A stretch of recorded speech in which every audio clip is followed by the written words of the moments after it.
আপনাদের এখানে কি কর্মসূচি ছিল? কতজন দলে যোগদান করলে যে সাংগঠনিকভাবে কি বৃদ্ধি পেল? আজকে আমাদের এখানে মূলত কর্মসূচি ছিল। আমাদের সামনেই বিধানসভা নির্বাচন 23 এপ্রিল। এই 23 এপ্রিল নির্বাচনকে সামনে রেখেই আজকে হেমতাবাদ অঞ্চলের সোনাবান বাড়ি বুথে একটা আমাদের পথসভা ছিল। এই পথসভায় এই এলাকার কিছু বিজেপির মানুষ এবং দীর্ঘদিনের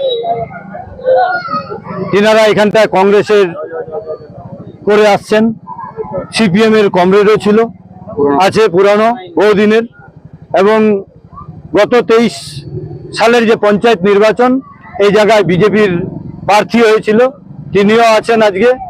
আজকে মমতা বন্দ্যোপাধ্যায়ের যে বাংলা জুড়ে উন্নয়ন চলছে, তার সাথে সাথে হেমতাবাদ বিধানসভায় যে সত্যজিৎ বর্মন, আমাদের জনপ্রিয় বিধায়ক মন্ত্রী সত্যজিৎ বর্মনের যে উন্নয়ন, এলাকায় বড় বড় রাস্তা, পানীয় জলের ব্যবস্থা, স্কুলের ক্লাসরুম থেকে স্কুলের বাউন্ডারি থেকে শুরু করে এই সব উন্নয়নকে সামনে রেখে আরো উন্নয়নকে শক্তিশালী করার লক্ষ্যেই এই জায়গার মানুষ আজকে তৃণমূল কংগ্রেসে যোগদান করলো।